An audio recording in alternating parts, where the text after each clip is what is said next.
In this edition of Real Magic Magazine, Garrett Thomas talks to Johnny Carson's favorite magician, Brian Gillis, about how mastering your material helps you connect with your audience. A lot of times I refer to the movie Groundhog Day because as a performance artist or a magician, you get to relive a certain moment over and over until we get it perfect. Right. But the thing I notice about your performances is even though you're doing the same routines that I've seen before, it's always fresh. It's always as if it's the first time you're putting the sponge ball in your hand. Right. As if it feels like it's improv. Right. But you really have that gift of keeping it fresh. All right, now Blair, you have to be honest though. Did you feel anything?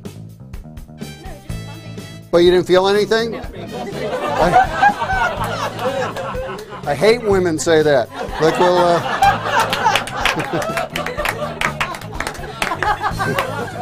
recognize me now? It was dark. You were drinking. Look, well. Is there any tips you would have for other magicians on not always buying into the next new thing, but to really perfect something? Well, I think, was it Vernon that had told Goshman at one time, find one thing you do really well and just do that one thing and do it better than anybody else, So I've got like a short close-up routine, and it's the same thing I've been doing for years and years and years.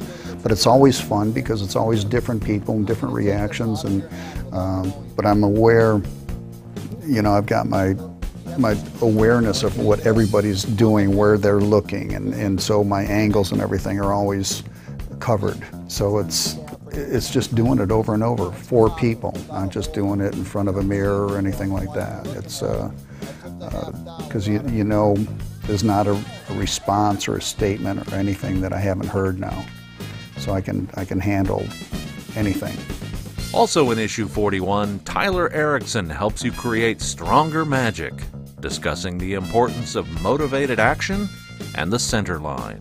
Your body is bisected vertically such that you have the right hemisphere, the left hemisphere, and whatever lands on the right, much like a tennis court, is the domain of the right hand. What is on the left side, the domain of the left hand. The beautiful part of this thinking is that you can shift the line by turning your torso. So if I want to pick this up on the table, all I have to do is make sure it's in the right side for my right hand to get there. A step back or a movement to this way, now the left hand gets there. It stops you from committing the sin of reaching through your center line to pick things up. It looks incredibly awkward to pick something up and put it in a hand that was closer to begin with. Also in this issue, Doc Eason and Kozmo discuss openers, David Regal shares some cheap thrills, Kainoa Harbottle shares the Manche Change from the Modern Conjurer, and Christian Painter performs an archery-themed effect using the prophecy move. So here we go. Last card. Get ready. Just push it in as good as you can. Wow, I think that's perfect. That is well, a little off, but I understood. Oh, you should know. You know what I was using for the arrows? You're gonna die. I was using the ace of spades because if you look, it's kind of like an arrow, right? It just like that. Now here we go. If we spread them out, look at this. See this card right here? 3 of spades. 3 of spades. It's amazing. It's amazing. But I made a second one because you couldn't actually stab a card because it's a card and it's a metaphor for an arrow, not an actual arrow. So you could only be between 2 cards, and the card on top of the arrow was a 10 of clubs. And as you might imagine, yes, the 10 of clubs. As always, we've got 3 tricks to teach you. In this issue, they're from Jeff Prace, Sean Robeson, and Josh Janousky.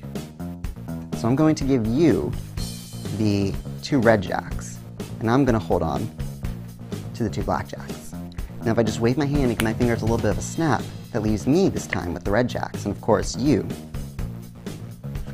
now have the black.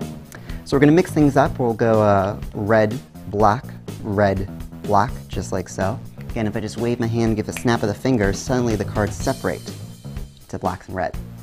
All this and much, much more On DVD or on demand, it's the best deal in magic today. It's Real Magic Magazine. Television for magicians.